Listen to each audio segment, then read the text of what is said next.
Okay, I'm John Conrad, and you are listening to Gospel Tangents. It's the best source for Mormon history, science, and theology. I'm Rick Bennett. There's a small restoration group called the House of Aaron on the Utah-Nevada border. We're going to find out more about the founding with Maurice Glendening, the original founder of this restoration group. We're going to talk to Dr. John Conrad, who is the chief high priest of the House of Aaron, and he'll tell us more about how this group practices consecration and practices Jewish holidays. So you can think of them as kind of Messianic Christians. So it's going to be a fun conversation. You won't want to miss it. Check it out. Well, welcome to Gospel Tangents. I'm excited to have a very interesting guest. Could you go ahead and tell us who you are and where we are? My name is John Conrad, and you are at the community of Eskdale in western Utah. This is a community that was founded by the House of Aaron, and it's been here since 1955. Wow. I am the head of the organization, the House of Aaron, you could say, and my father was before me, and then Bishop Glendening before him. We're a Christian or Messianic organization. I don't know that you could say we're really related to other groups. We're very, you could say, non-denominational or interdenominational. In other words, we will fellowship with anyone who will have us. Oh, wow. Well, I know when I came in, if I had to stop, there was a picture, it said, "Welcome to Eskdale," and there was like a candelabra, right? Yes, a menorah, a candelabra. Yeah. Either one. Yeah. And so I think, would you call yourself Messianic Christians? Is that a good way to say it? I think it is a good way to say it because we do a lot of things that you would associate with Judaism. Okay. We keep the Sabbath today. On Saturday? Yes, on the seventh day of the week. We don't eat the unclean foods as they're outlined in the Bible. So no shellfish, no pork. We are presently keeping the Feast of Sukkot or Tabernacles. Mm-hmm. And you could find a lot. In fact, most groups would consider us Messianic. Okay. Well, that's cool. So you mentioned the name Glendening, and so for people who have listened to Gospel Tangents a lot, that might ring a bell, it might not. From what I understand, wasn't the Glendenings, they were originally associated with the Elijah message? Does that sound familiar? Yes. Yeah. Can you tell, for those people who don't know what the Elijah message is, could you tell us a little bit about that? Well, I can tell you from the perspective of the Glendenings. Mm-hmm. Maurice Glendening was raised in the Midwest, Kansas, that area. That's where he met his wife, Helen. He received angelic revelations he heard them most of his life. In fact, when he was a young boy, when he'd go to the woods, he would hear singing. And he'd go get his father to come listen. His dad would say, "I don't hear anything, you're nuts." In fact, he told him once it was a bear's nest. And then over time, as he listened to this choir, one voice stood out above the others. And eventually this voice spoke to him, and he wrote these messages down. When he showed them to his pastor, he was horrified and said they were of Satan. So he quit writing them for a while, and then he started writing them again in 1923. Now, was he with the Temple Lot or the Community of Christ? He was not with any of the restoration branches. What he did, his wife developed asthma, and their doctor told them the thing to do. In fact, they were both practicing chiropractors. Mm-hmm. They got in a car and started driving west until she could breathe. Mm-hmm. And when they got to Colorado Springs, she was breathing better, so they stayed there for a while, but he was still it was the Depression, or it was actually before the Depression. They'd gone from having a thriving, the two of them, chiropractic medicine business to destitute. And they went to Colorado. That wasn't working out any better. And then they were going to go back to Kansas. But they got on the road, and he and I think it was his brother-in-law, somebody who was with him, they took the wrong road and ended up in Salt Lake City. Oh, wow. And in Salt Lake City, when he came around the Mormons, a lot of words that had been in his revelations, Levi, Aaron, Israel, Ephraim, Mormons were acquainted with them. Right. And they were the first people that didn't want to throw him over the river when he mentioned those words. So they moved to Salt Lake. And we're off the cuff here. I don't trust my chronology perfectly, but I think they moved to Salt Lake around 29, maybe 28, 29. It was just right about the time the worst of the Depression hit. Anyway, they joined the Mormon Church and developed some good friendships, but the writings which had served to connect them to the Mormons were a real blessing to some Mormons and other Mormons not so much. Mm-hmm. And so he was probably not officially a Mormon for more than a year. Oh, wow. And he was asked to leave because... So was he from an evangelical background before that? Yeah, or? I would say so. His father had been a minister and a photographer, so he grew up in what we would call an evangelical background. Okay. Both he and his wife. Good Christians, a sound Bible, but, they were really, I think the thing that really connected them to the LDS or Mormon message was this idea that God would restore the 10 tribes. Because this is in these revelations. Yeah. And he really didn't understand them because with his evangelical Christian background, that's not something they talk about. Right. To them, it's the gospel went to the Gentiles and God was done with the Jews, which most Christians have had to revise that with Israel back in the land. They're like, okay, something's not working in our theology. But, the LDS, I don't know if they're as strong now as they were, but at one point, this was a very big part of their belief system. And in fact, I think it's 1843. Again, I don't always trust my numbers without checking.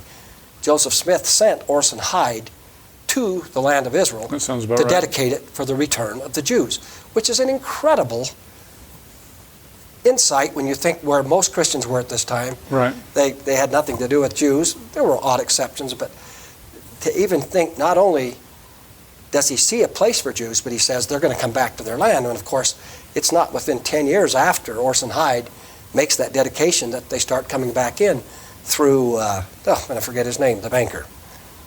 Eccles? No, it starts with R. He's one of the biggest Jewish bankers in the world.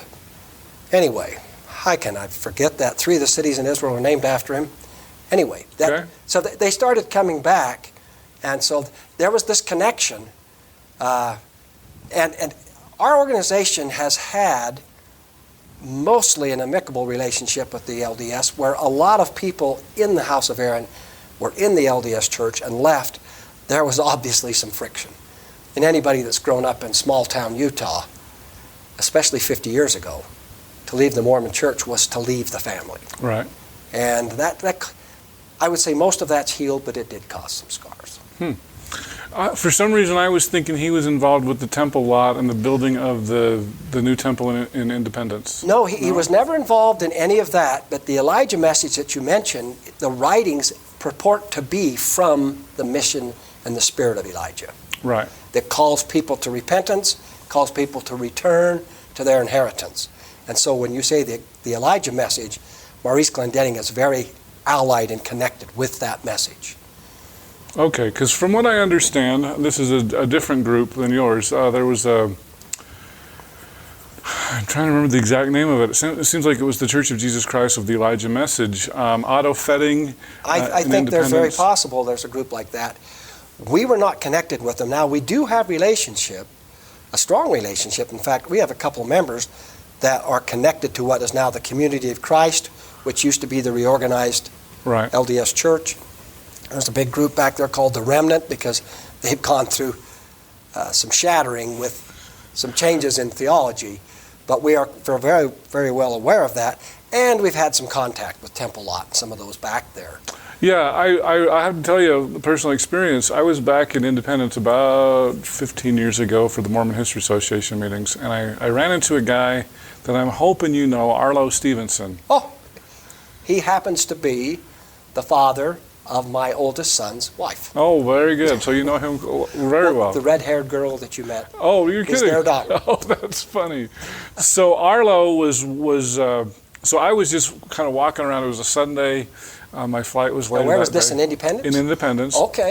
And there you've got the Community of Christ Temple right in the middle. On the south side, you got the LDS Visitor Center. On the northeast is the Remnant Church of Jesus Yes. Christ of Latter-day Saints. They're kind of a break off of the RLDS We church. know the Remnant very well. I was good friends with Larson. Yeah, so Arlo was there, and I was just kind of poking around. I'd already been by, the doors were all closed. I was just looking in the window, seeing what I could see. I ran into Arlo. I think his fridge had broken or something. And there's some relationship between your church and the Remnant Church where they feed the homeless on like a Tuesday. Yes, the Remnant has a gospel feeding program where they feed homeless people.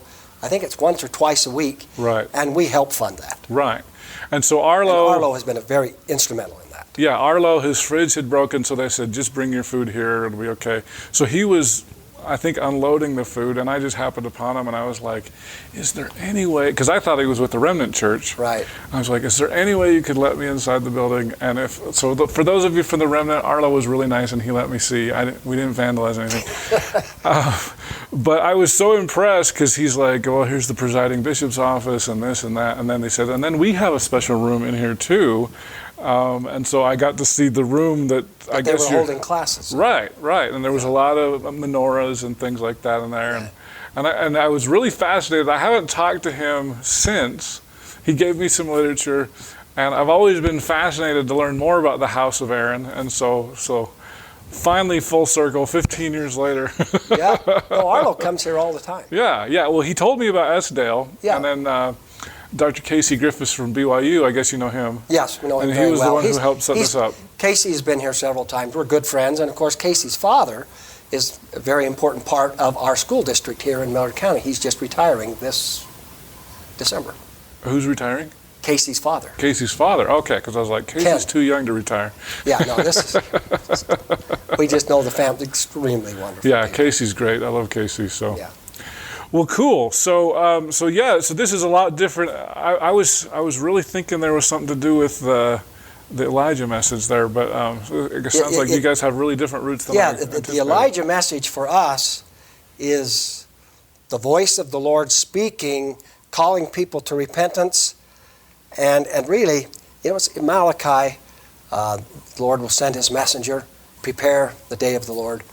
It's very similar to what, and I got to be careful here because I know a little LDS theology.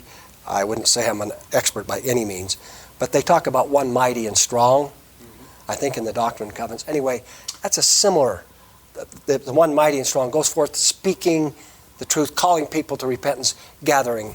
So it's funny you mentioned that. The fundamentalists really latch onto that mighty and strong, the LDS not so much. Yeah, no, and that's why I'm always careful, because I'm in contact with a lot of different groups, and we're pretty open. We're happy to talk to people. Right. And most people are pretty open. You get some that you either toe the party line or you're not acceptable at all. I've run into them too. All right, so 1929, remind me his name, Glendenning? Maurice Glendenning. Maurice Glendenning comes out here, joins the LDS Church for about a year, and then what happens? Well, the thing that happened is that a group got together and were studying the writings, what we call the writings. Early on, they called it the Book of Elias, which would be Elijah. Mm-hmm. Elias is just the Greek form of Eliyahu, Hebrew. And got of people excited. One of the things in there that really catalyzes and motivated the Mormons at that time, and I don't know if it would have the same impact today, is to talk about consecration. Okay. To talk about seeing your stuff as not yours, but as your stewardship, and that it truly belongs to God.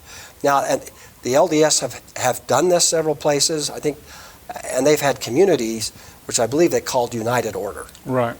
And anyway, as people looked at the writings, it does talk about consecration, and one of the reasons it does a lot is that the tribe of Levi had no inheritance in the land. When you looked at a map of Israel, you could trace out 12 places for the tribes.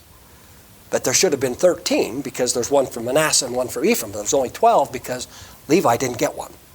Levi is scattered throughout the land because he can't have an inheritance. His inheritance is God and it's Israel.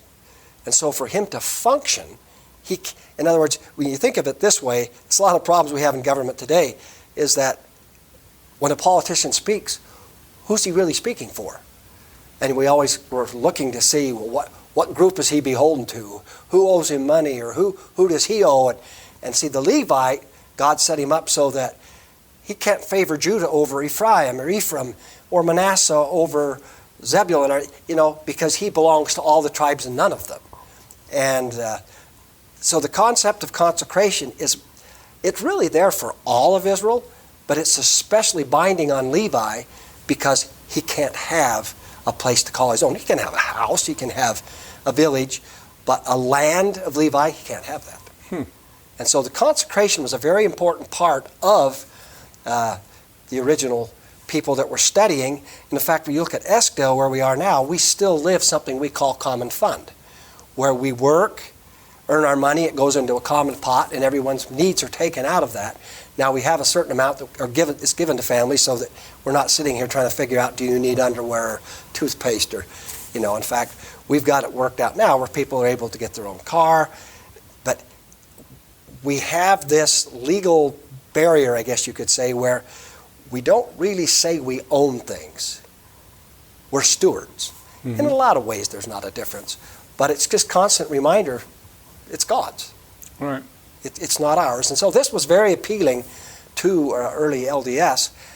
As they studied it and they got reading these writings, like I said, there were several LDS dignitaries. B.H. Roberts was one of them who read the writings and thought, these are interesting. He was not threatened at all. Someone else, and I don't even know his name, and it's good I don't, but he read it and he saw it as threatening to the leadership. That it was revelation outside the hierarchy. And he just shut the thing down. And because of that, that's when you started to see people leave. And in fact, let's face it, some of them were kicked out. Okay. And so it happened kind of quick. I mean, Bishop was probably, like I say, he was a member in good standing for over a year.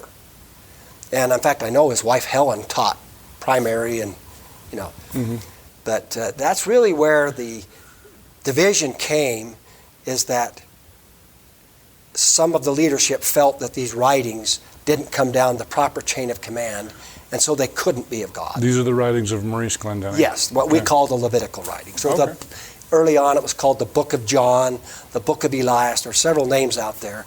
What it's presently titled is the Levitical writings. And this has to do with consecration? Well, it talks about consecration. It talks about the restoration of Israel. It talks about a lot of things.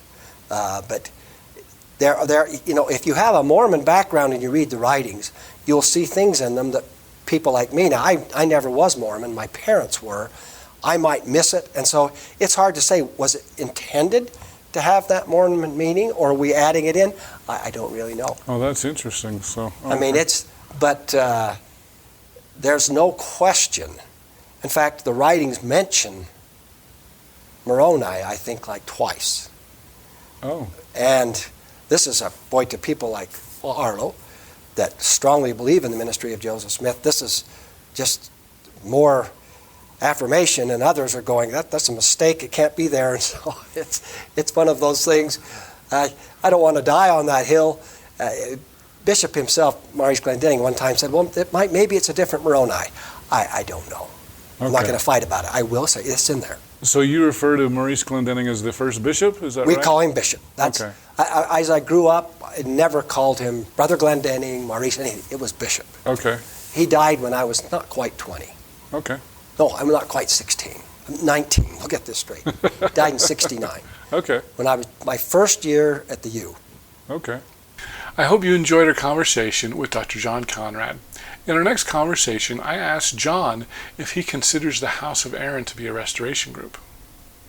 It's a great question, because for years, Mormon scholars have seen us as a breakoff, because so many of us, well, my dad was fairly high up in the Mormon church, went on a mission, and a lot of our early pioneers in the movement were LDS.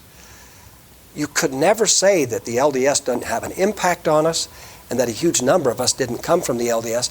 And what's more, to this day, we're a little different in that we're quite friendly and open to the LDS, even though there are some things we would disagree.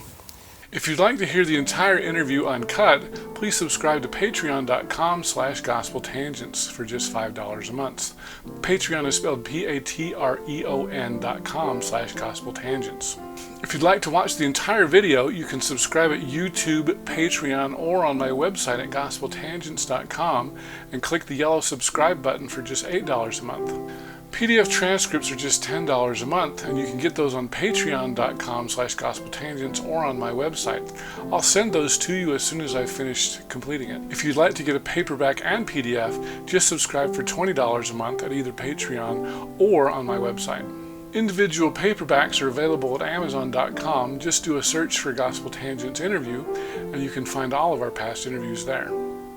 Show your Gospel Tangents pride by purchasing a t-shirt on our website at GospelTangents.com/shop. Subscribe on Apple Podcasts at tinyurl.com/GospelTangents. You can get our latest updates by friending me at Facebook, or you can also follow our page at Facebook.com/GospelTangents. Become an insider and you can see the newest videos. Follow us on Twitter at GospelTangents. Click here to subscribe, here for a transcript, and over here we've got some of our great videos. Thanks again.